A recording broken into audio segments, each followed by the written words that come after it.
Hey everybody, welcome to the Trails Collective live show. First, we want to thank some wonderful patrons who make this stuff happen and make everything that we do a lot easier.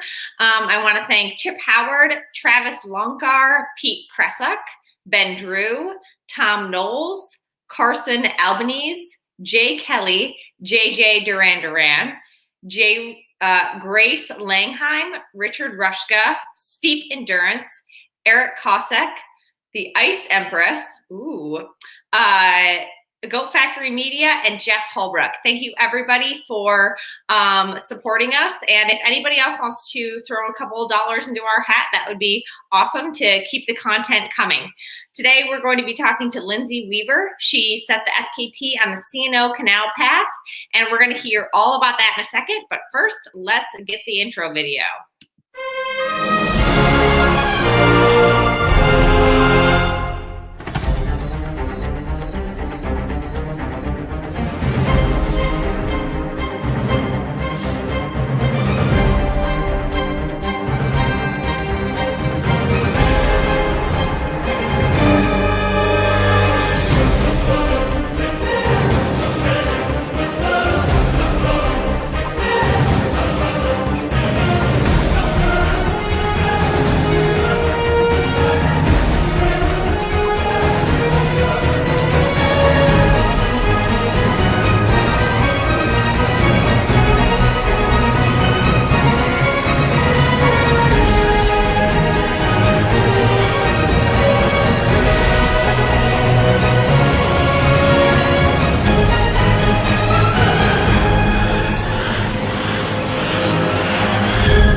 All right, Lindsey Weaver and boyfriend Josh, welcome to the Trails Collective live show. Hi. How are you guys tonight? We're great. Thanks for having us on. Yeah, so back in September, I think it was, Lindsey, you set the FKT on the C&O Canal Path. How long is that FKT?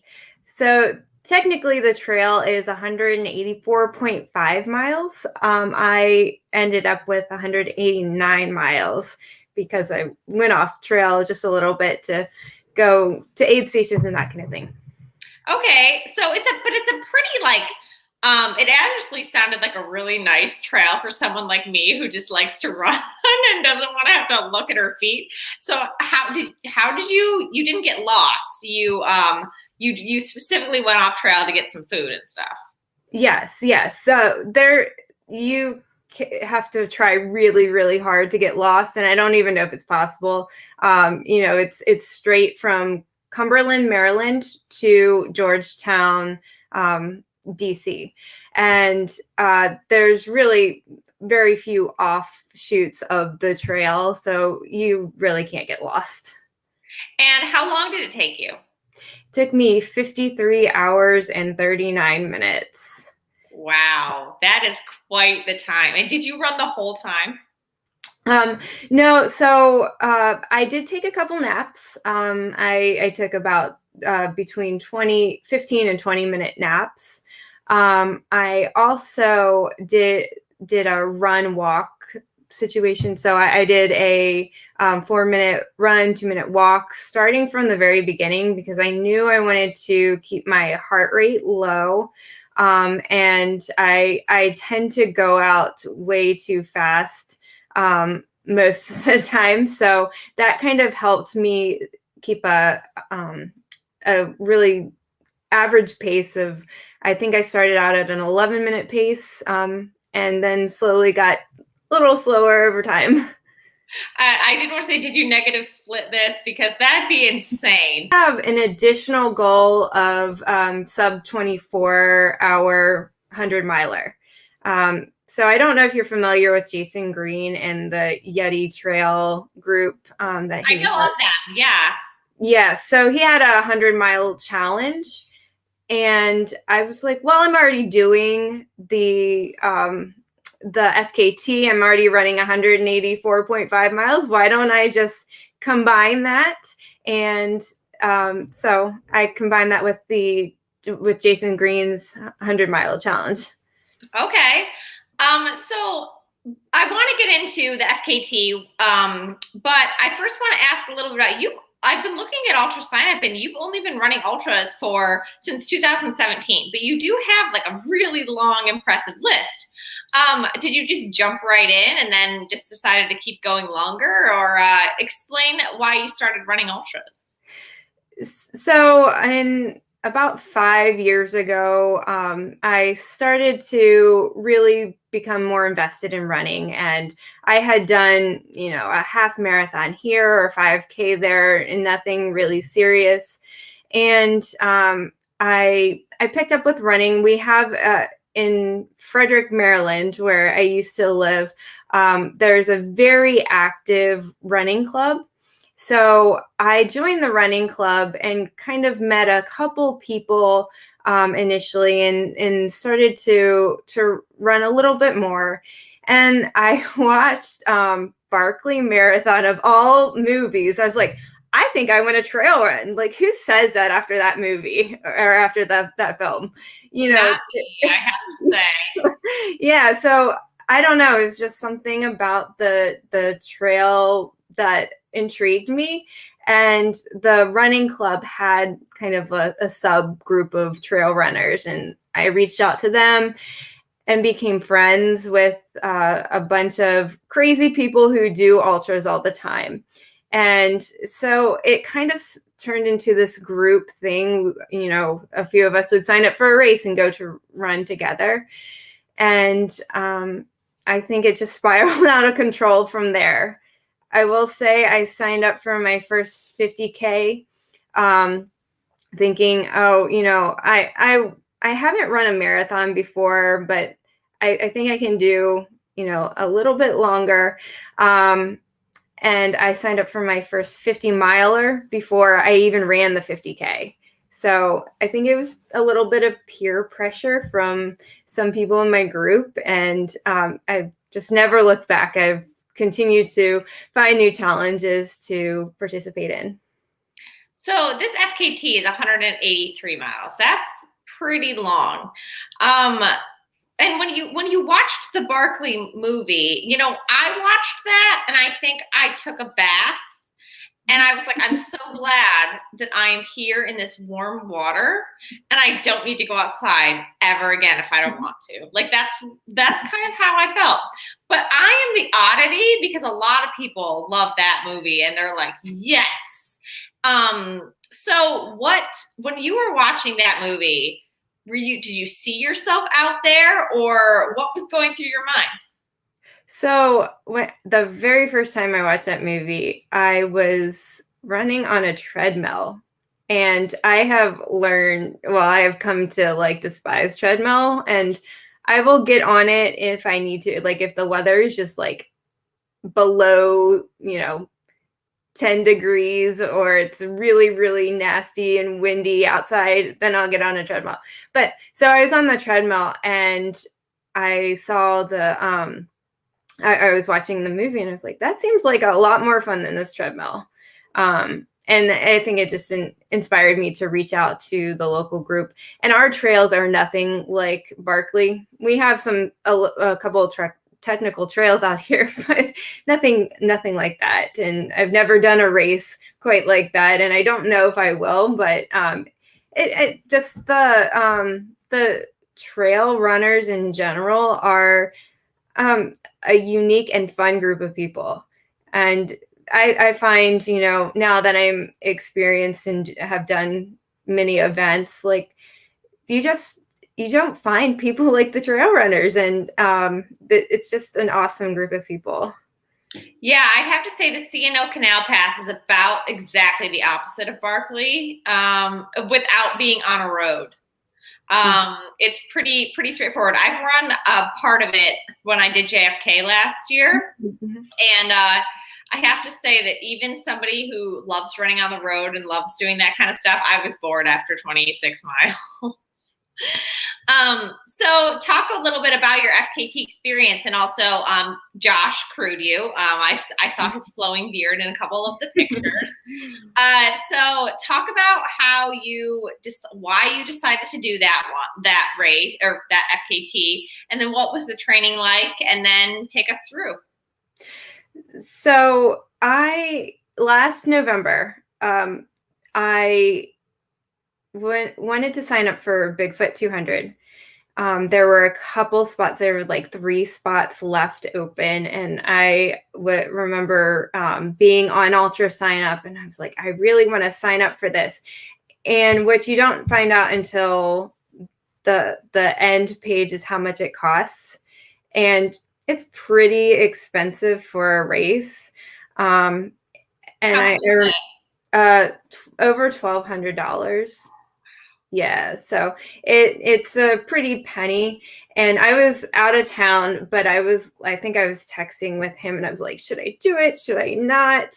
And he said, think about logistics, think about travel costs, think about all of that in addition to the race fee. And I was like, I just can't swing it. But there is nothing of that distance out here as far as races go. So to be fair, our sport is privileged. I mean, it costs a lot of money to put on something like that. I mean, mm-hmm. I think Candace Burt is the RD for one of the, I don't know if it's all 3, but she's one of the 200ers, and she does a great job. I have mad respect for her. It costs a lot of money to have 200 miles of supported course, mm-hmm. that, and it's kind of like Badwater. Badwater, I think, costs like $6,000 to get there. And so it's not lost on us. Like, it's a very, like, in no way am I saying that it shouldn't cost that much. It should. Mm-hmm. But, you can't swing it sometimes. Even if something is worth it, doesn't mean you can do it. Right. Yeah. And, I think if I hadn't been surprised by that cost, then I would have factored that in. But I didn't really know how much it cost. Mm-hmm. And I think my most expensive race has been $300. So that was a steep jump. And I was just, at that moment, I was not ready to take it. So the following weekend, I was out of town, and so I came back home. And a few of us, my running club, we ran to one of the aid stations at JFK. We were going to help support, and we last year. Last year, yeah. JFK is, I think, it's in a couple days. It is, yes, yep. So yes, last year we ran to one of the aid stations to help support, and along the run, I was like, "How long is a C&O? I don't know." So we looked it up, and I was like, it's close enough to 200 miles. So maybe I can make an event out of this. And I think that's where the idea started. And initially it was probably just a joke, but I started thinking about it more and more. And then I discovered Michael Wardian held the FKT for males. You're just like, I can get that. Like, who's Wardian? He has an impressive time. He did it in a day and a half, and I don't even know how he did it. But around February timeframe, I did talk to him and got his perspective. And I think he mentioned there was one other female who had attempted and made it 120 miles. So when I got to the 120 mile mark, I was like, I have to keep going. So I'm almost there. Only 60 left. It's only 60 left. Well, when you're going that far, it's like, you say only 20, and everybody else is like 20 miles. Oh, I've got that. So February, I started to ramp up training. I actually signed up for a race on the C&O. It's called C&O 100. And I was going to use that as a training run, but also to see how I would do for a long distance on the towpath. That's incredible that you can say a 100-mile race is a training run. Like, that's very impressive. Yeah, and I because I had this long distance in my mind. Yeah, it is crazy to say that. But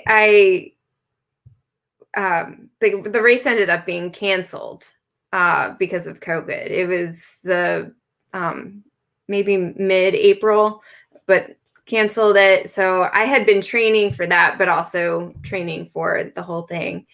And what does a week of training look like for you?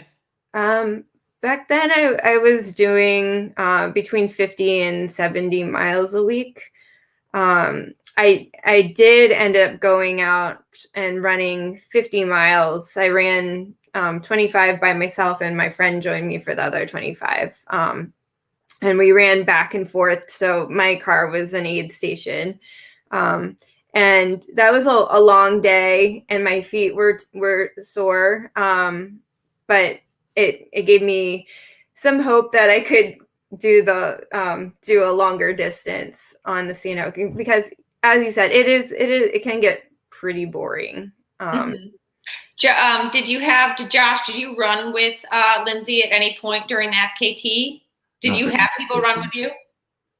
She had support the entire time after the first 28, but I was driving the support vehicle, kind of leapfrogging every 6 to 10 miles. So that was 100% what I dedicated to doing.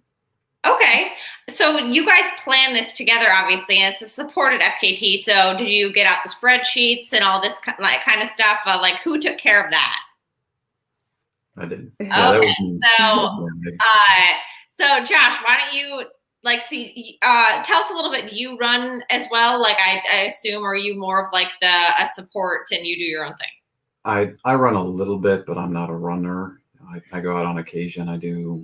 I've done a couple of 50K ultras and stuff like that, but nothing to the extent that Lindsey and the group she runs with has done. I went in and took all of the C&O information. One of the nice things about the C&O is it's so accessible. Mm-hmm. It's 185-ish miles long, and there's, I don't know, probably 40 or 50 dedicated parking lots along the way just for access. It's a highly accessed trail. You've been on it. It's incredibly well groomed. It's a towpath. It used to be a canal towpath, flat, smooth, easy to get to.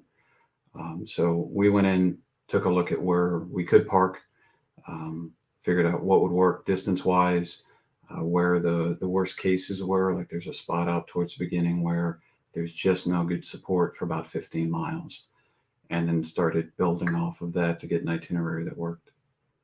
Did you set up, so when Lindsey came to you with this idea, what was your immediate reaction?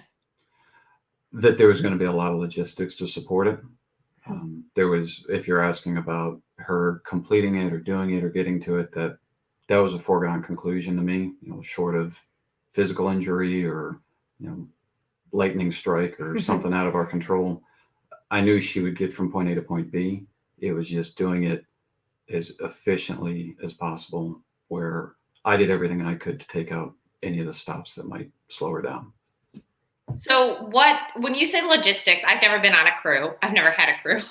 So what are the logistics outside of planning we were going to meet her and having whatever she needs there? Because I'm assuming you can keep, if you're driving a car to each point, I'm assuming you can have everything she needs at that point. So it wasn't here I need drop aid station bag 1, and this I might need because it's mile 80. I want mashed potatoes in mile aid station 2. You could have that all with you at all times. So what were some other logistics that you had to work through? And that's part of it. It's a double-edged sword, because we had everything we needed, and anything we didn't have was never more than a half hour away, right? Go find a super Walmart. It's not the middle of nowhere. We can find that. But the flip side of it is you still need to know what, when, and how. So having an idea of what Lindsey wanted, when she might want it, what clothes, knowing enough of her process of how she would respond to 2 days out on the trail, being ready for that, anticipating it, being able to adjust to it. It's a lot easier when you have those what ifs already kind of planned out. Mm-hmm. So, oh, go ahead. No, go ahead. So, Lindsey, and I know this probably happened, and if it didn't, please share how. Mhm. I bet there were points along the race around the FKT where you like wanted to quit, or you were like, oh, this kind of sucks, like, or just it's getting monotonous, and your legs just like, can I please go up a hill or something, because it's pretty flat and pretty. So, when was the first time when you were like, this might not have been such a good idea? So I think that my mental game was really, really strong going into the FKT. And there was never a point where I thought, I don't want to do this anymore. My thought was more, I want to be done. I just want to be done now. So, and of course, I hit the pain cave several times. It was mostly when I got really, really tired. Right before I took my naps. So I took 6 naps, 20 minutes each, around 20 minutes each. And I did have some pretty bad blisters on my feet, on the bottoms. I can deal with the toes, but the bottom of my feet were just torn up. I had layers of skin come off. So that was really tough. And I think from probably, I don't know, mile 60. Mile 60 was when we all started to realize we got to handle this or the wheels are going to come off. Mm-hmm. So how did you fix it? Just lanced the blisters and tried to, put as much stuff without it being too much. We used a couple different things. We used Desitin. I used squirrel nut butter. I used I can't remember. My friend Billy had given me some kind of powder. So I used anything and everything. We put some ice packs on my feet. Some aid stations were quicker than others because I needed to get my feet worked on. But I will say from mile maybe 60 on, my feet were just like pins and needles, tingle, like very uncomfortable, sometimes burning. So I think my feet were the biggest problem. My legs were tired for sure, but my feet were the thing that hurt the most. What do you think caused the blisters? I think it's just that repetitive pounding, because the toe blisters are one thing, but the bottoms of your feet, I think that's just from the repetitive motion and not having any, because when you're in the trail, your feet are constantly, hitting different spots, because of the terrain. But with the towpath, it's like constant, rubbing of the bottom of your feet in the same motion.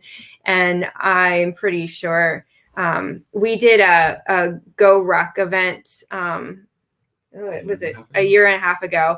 And I had not as bad, but I had a similar problem with the blister. And we did 50 miles, and 30 of those miles were on the towpath. So I really think it's that constant. And I've asked, other experienced trail runners, how do you prevent that particular issue, like that spot of the foot? And I haven't gotten a good answer yet. Mm-hmm. And now you have flat feet. Yeah. Yeah, it actually took a long time because it was so many layers of skin. It took a long time to recover from that. So that was at mile 60. So then for the next 120 miles, it was just like that. What were you telling yourself in those times? Like, because blisters, like, they suck. They really do. I think one of the biggest motivators for me was all the people that were there along the way. So whether it was seeing Josh at the aid station, or it was knowing that my friends, these people were meeting me at this point to run with me, or my family's meeting me here. So I think all of those people along the way motivated me to keep going. And I'm like, I can't give up. You know, my brother and sister-in-law are going to be down near Georgetown, so I need to be there. So I think that was a big motivator. And I just went into the event super mentally prepared. And I said, unless a leg falls off, I'm not going to stop. So that's a lot of running. I mean, it's a lot of running to build up to train for it. How do you keep yourself feeling mentally fresh and motivated? Well, a lot of my races were canceled because of COVID. And this was one event that I knew wasn't going to be canceled unless I got COVID, unless I got really sick. Like, this is my event. And I think just mentally, like, for months, I was just kind of focused in on it and focused in on getting 50 to 70 miles of training each week. And because it had been in my mind for almost a year, I was just so focused on getting to that goal. How has, besides running, I mean, how you're a librarian, and so how has like your job and life changed outside of running since in the past 9-10 months? So in the spring, it was just very strange, but because we were out of school and everybody was scrambling to try to figure out how to make the school year continue on. And we had a lot of barriers that we had to cross. Like, we didn't, our students didn't have the ability to do video conferencing. So we were just using our learning management platform to distribute work. And so I, as a librarian, I also do a lot of the tech training for the staff at my school. And so I was putting together videos and doing live trainings with my staff. And because we had a lot of flexibility with how we didn't have like a strict schedule, I was able to squeeze in running in the middle of the day. Like, during my lunch break, I would just go and run. And I needed that because, and even now, like, sitting at the computer all day is not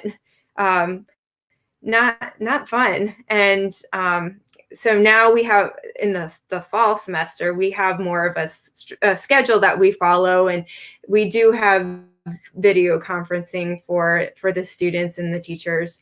But I still need that break from the computer. So getting out to run is really important. I definitely completely agree. Running is the one thing that, like, not the one thing, but it's helped me maintain a semblance of normalcy.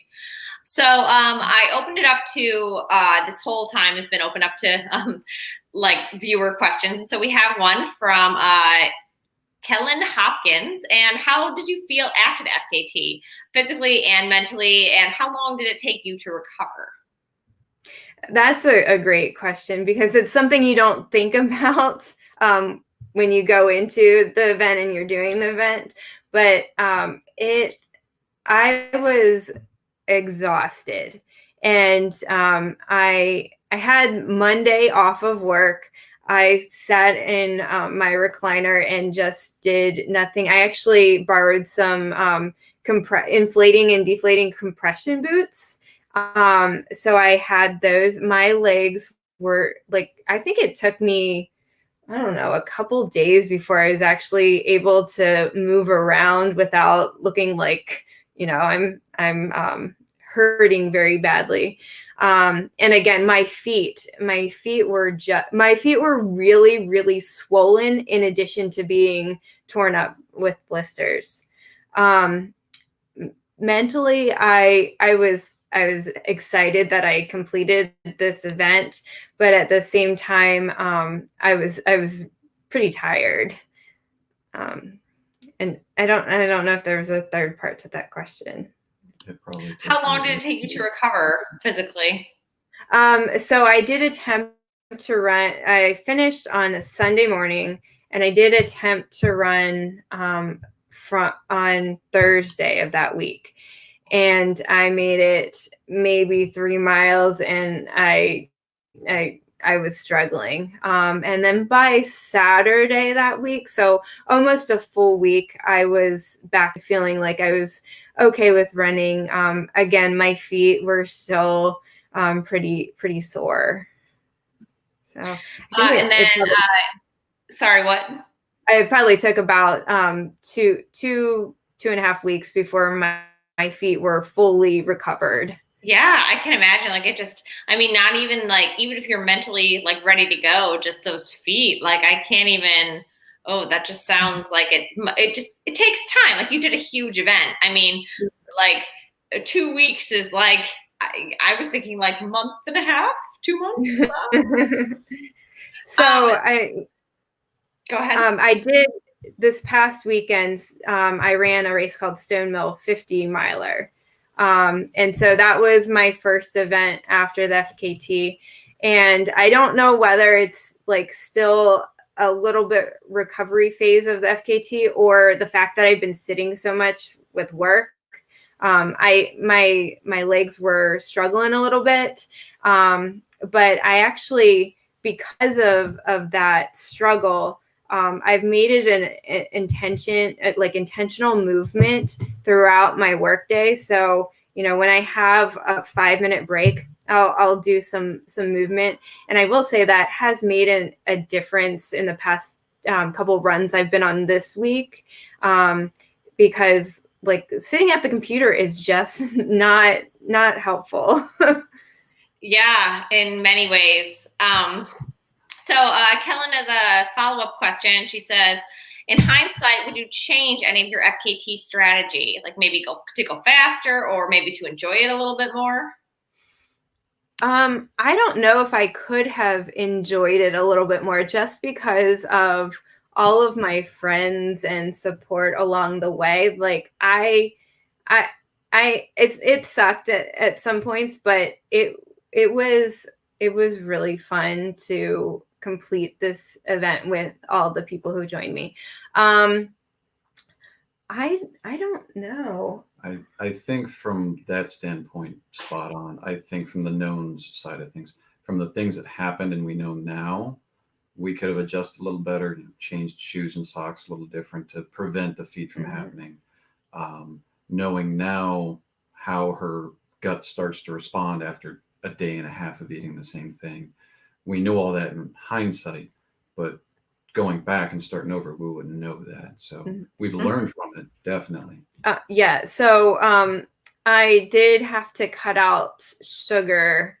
I think it was about mile 80 or so. I had to get rid of like all my sweet, bars and gels, or I don't use gels, but gummies and that kind of thing. I had to tuck those away because my gut was just starting to react to all the sugar, and switch over to potatoes. And I made some ham and cheese sandwiches, and so stuck with the less sweet things. I wish I had maybe some mac and cheese or pizza or a little bit more variety. And at one point, some of my friends tried to make me, I don't eat gluten. So I had gluten-free tortilla wraps, and they took tortilla wraps, cheese, and avocado, because they thought, who doesn't love avocado, and rolled it up together. And it was the most disgusting thing. Like, I know they were trying to help, but it just did not work. And it was something different, but it didn't sit well. So. Yeah, I completely understand. I'm definitely a salty person when it comes to snacks. And so, like, I mean, all of my ultra running friends, especially my friend Amelia, like, they just love their Nutella. And I'm like, I have a tablespoon of Nutella and then I need to be off sugar for like a month. I can't even do that. Like, and so definitely completely understand, like, it must have gotten really monotonous. And you're also, I heard on the Bigfoot podcast, you're also gluten free. So, you know, in a way that might seem limiting, but also you probably know exactly what works for your body because you've been trying to figure it out for the, like, ever since you found out that you can't tolerate gluten. Mm-hmm.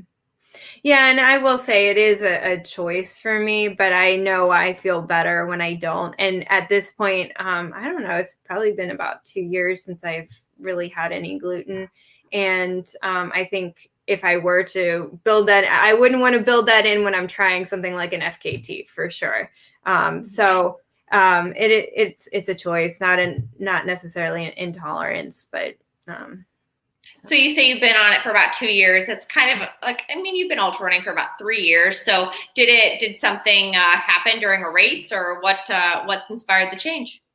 No, I've gone back and forth. I've tried the paleo diet and that kind of thing, and I just feel better when I don't eat gluten. And Josh, when we started dating, he didn't eat gluten at all, and so it's easier since the both of us don't. And again, I feel better when I don't. So yeah, and he knew exactly what to make you to have for you because, you know, he has tons of experience. So that's got to be it must have been a benefit to you. So would you say for this FKT you were going more to finish or more to get a fast pace? I think I was hoping for a fast pace. I wanted to complete it in 48 hours, and that didn't happen. But I didn't let that, you know, when I knew it wasn't going to be possible, I didn't let that drag me down. So I had a goal to keep going and keep going as fast as I could. But I don't know. It was a helpful, kind of back to logistics, knowing so many waypoints, right? Every couple, 3-4 miles, you've got a marker. And if we went into it saying she's starting at 9 a.m. on Friday, that means for 48 hours, which is what she wanted to do. That means 9 a.m. on Sunday. And then you go to church. And then you start baking the numbers and saying, okay, is this reasonable? Is it not? What would the pace look like? And it was a benefit to all of us supporting that. We watched it, you know, the first 60 miles, it was like clockwork. She was in and out, spot on. And then at that point, when the feet started to act up, you saw the time disappearing. And so we all knew, whether we talked about it or not, way ahead of time, way before Lindsey started going, wait, that doesn't work. We all knew that 48 wasn't going to be in the cards if things kept going in a direction. So we knew to anticipate it. We knew to expect it. We knew to talk about the next stop, right? You never say, hey, you've only got 85 miles to go. And that's one of the great things about everyone that ran with her. They've done this stuff. They know this stuff. They know what works and what doesn't. But having that little bit of extra information from having an itinerary and having a game plan that we could adapt and adjust and be there to support the best we could. Mm-hmm. So you are a librarian. So Ian, the owner of the Trails Collective, wanted to know, while you're out there, are you thinking about different books? Are you cycling between books? Do you listen to audiobooks while you're out there? Like, yeah, bring it. Like, I love books. I read so much. So tell me a little bit about that. So I ran the first almost 50K by myself, and I knew everybody was going to join me, but I wanted some time on the trail by myself. And I listened to a book, Living with the Monks by Jesse Itzler. And I chose that intentionally because I wanted to channel the inner monk mindset. And I knew I would need that along the trail. And it was, I don't know if you've ever heard of Jesse Itzler or any of Sure, 29029. his Everest challenge. Oh yeah, yeah, and he lived with David Goggins and read a book about living with the seal. Living with the Seal. Yes. So I had read Living with the Seal a couple years ago, and it's like I need something that's not too serious because he's a funny guy, but it was a good choice. And then I was ready to put the headphones away and enjoy my friends. But in training, I listen to audiobooks and podcasts all the time. Yeah, I'm trying to think. Today I listened to Tim Ferriss podcast. So I listened to Tim Ferriss and Rich Roll. I don't know if you're familiar. Rich Roll, yes. Jesse Isler's been on there twice. Yes. Yeah, Rich has some really awesome. I really enjoy long form interviews, and I think partly because I'm running for so long. Like my normal everyday run is over an hour, so I need some longer content. Yes, Rich he also just has a very soothing voice. And I get into it. Do you like his Roll On series? I do. Yeah, so every week I'm like, oh, what's going on with Rich and Adam? Yes, I started listening to Rich from the very beginning, like when he first was in Hawaii. Yes.